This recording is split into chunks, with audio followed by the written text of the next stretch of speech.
उत्तर प्रदेश में इन दिनों अगर बात करें तो पेपर लीक मामले को लेकर काफ़ी सियासत गर्म है। कल अगर बात करें तो जिस तरीके से यूपी बोर्ड की अंग्रेजी की परीक्षा लीक हुई और उसके बाद लगातार विपक्ष भी हमलावर है। हमारे साथ बातचीत के लिए मौजूद है मेरठ से लोकसभा सांसद राजेंद्र अग्रवाल जी। सर, एक के बाद एक परीक्षाएं लीक हो रही है। अगर हम बात करें तो जो कॉम्पिटेटिव एग्जाम है उनके पेपर भी लीक हो रहे हैं और कल यूपी बोर्ड का भी पेपर लीक हो गया।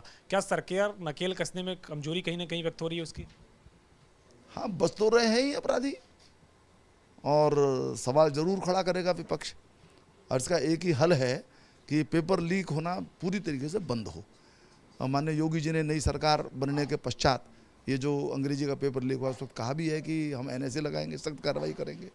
और योगी जी कानून व्यवस्था की दृष्टि से या इस प्रकार के अपराधियों के खिलाफ सख्त कार्रवाई करने के लिए उनका यश भी है, वो प्रसिद्ध भी है इस बात के लिए।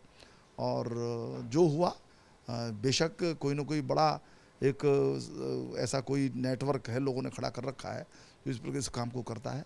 सख्त कार्रवाई होगी, सख्त से सख्त कार्रवाई होगी तो इस पर नियंत्रण आएगा। लेकिन फिलहाल ये विषय चिंता का है और बच्चों के भविष्य से जुड़ा हुआ है। बच्चे डिप्रेशन में आते हैं पेपर जब कैंसिल हो जाता है, तो इसके ऊपर जीरो टॉलरेंस के साथ कार्रवाई किया जाना बहुत आवश्यक है।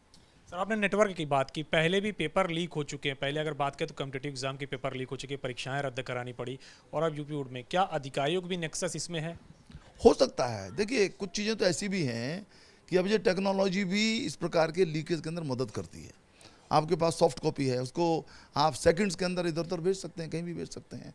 अब इसको कैसे इसको फुल प्रूफ किया जाएगा, मैं समझता हूँ टेक्नोलॉजिकल पॉइंट से भी एक्सपर्ट्स को बुला करके इसकी चिंता करनी चाहिए कि कहीं से भी ये लीक ना हो। अब हम कई बार देखते हैं कि बंदिश रहती है कहीं पर मोबाइल ले जाने के लिए, कोई और उपकरण ले जाने के लिए, बजट बनता है, बजट की भी सॉफ्ट कॉपी आती है लेकिन वो लीक नहीं होता। तो कहीं से भी जो बेस्ट प्रैक्टिसेस हैं उनका इस्तेमाल करते हुए इसको रोकना चाहिए। लेकिन इसका रोका जाना बहुत ज़रूरी है क्योंकि बच्चों के भविष्य से जुड़ा हुआ विषय है ये। और मैं फिर कह रहा हूँ कि सरकार ज़रूर सेंसिटिव है, परंतु परिणाम आना इसका बहुत आवश्यक है। अखिलेश यादव ने भी ट्वीट किया है, उन्होंने एक खबर को ट्वीट किया जिसमें एक छात्रा ने आत्महत्या कर ली पेपर लीक होने के बाद। हाँ, तो ये दुर्भाग्यपूर्ण है। मैंने कहा कि बच्चे डिप्रेशन में चले जाते हैं और एक बच्चा भी यदि इस प्रकार का एक एक्सट्रीम स्टेप उठाता है तो सबके लिए बड़ी दुख की बात है, ये चिंता की बात है। और बस बहुत दुर्भाग्यपूर्ण, इसको रोका जाना चाहिए। सर, विपक्ष आपको लगातार कहीं ना कहीं महंगाई और रोजगार के मुद्दे पर घेर रहा है। आज पूरे देश में कांग्रेस महंगाई को लेकर प्रदर्शन कर रही है। खुद राहुल गांधी विजय चौक पे प्रदर्शन किए और पेट्रोल डीजल की बढ़ती कीमतों को लेकर लगातार सरकार से सवाल पूछ रहे हैं। नहीं, महंगाई है, वित्त मंत्री जी ने स्वीकार किया है, राज्यसभा में स्वीकार किया, लोकसभा में स्वीकार किया, तो महंगाई तो है। लेकिन राहुल जी को ये बात याद रखनी चाहिए कि जब यूपीए 1 यूपीए 2 की सरकार थी तो इतनी गंभीर वैश्विक परिस्थितियां न होने के बावजूद महंगाई 2 डिजिट के अंदर थी। मनमोहन सिंह जी बहुत बड़े अर्थशास्त्री उस वक्त प्रधानमंत्री थे। चिदम्बरम साहब जो सब चीज़ों पर अपनी बड़ी वोकल राय रखते हैं, वो तब जो है वित्त मंत्री थे। तो ये समस्या है और आज की समस्या देखा जाए तो अधिक जेन्युइन भी लगती है और व्यापक भी लगती है। कोरोना से कौन प्रभावित नहीं हुआ? हमने उसको इतने कुशलता से हैंडल किया। हमने अनाज को का वितरण करा करके लोगों को राहत दी और एक प्रकार से बाजार के अंदर छोटी मोटी डिमांड को भी हमने क्रिएट किए रखा। तो ये सारे विषय हैं ये। लेकिन मैं इतना ही कहना चाहूँगा कि देखिए, परिस्थिति क्या है, फिर प्रयास क्या है और परिणाम क्या है। तीनों दृष्टि से देखें तो परिस्थिति पहले के मुकाबले गंभीर है, प्रयास पहले के मुकाबले अधिक सार्थक है और परिणाम भी उसके आ रहे हैं। हमें पूरा विश्वास है कि इस समस्या को हम नियंत्रित कर पाएंगे। बाकी विपक्ष के नाते वो विषय उठा रहे हैं, उनको उठाना चाहिए और कुछ सुझाव है तो सुझाव भी देने चाहिए।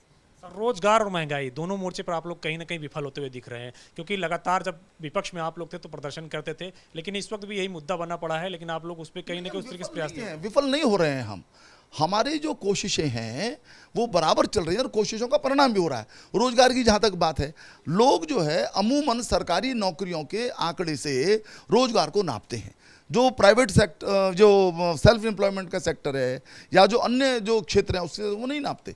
अब उसके है, आप भाई प्रोविडेंट फंड के अंदर कितना रजिस्ट्रेशन हुआ है, आप इंफ्रास्ट्रक्चर का इतना विकास हो रहा है। आज 50 किलोमीटर से भी अधिक प्रतिदिन की दर से सड़कें बन रही हैं। आज मेडिकल कॉलेज का निर्माण हो रहा है, मकानों का निर्माण हो रहा है, 3 करोड़ से ज़्यादा मकान बन चुके हैं। तो आखिर कोई ना कोई इसके अंदर इन्वॉल्व होता है, कोई ना कोई इसके अंदर रोजगार पैदा होता है। टूरिज्म के अंदर जो उसका विस्तार हो रहा है, ये सब दिखाई भी देता है ये। तो इसलिए कई बार विपक्ष तथ्यात्मक आधार पर आलोचना नहीं करता, वो बस एक मोदी जी का विरोध करना इसलिए बात करता है।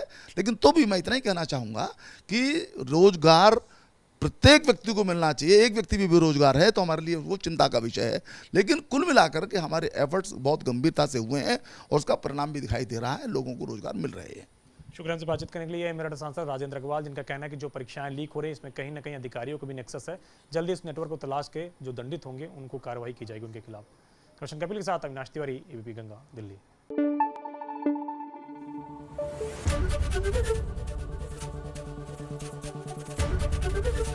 एबीपी गंगा, खबर आपकी, जुबान आपकी।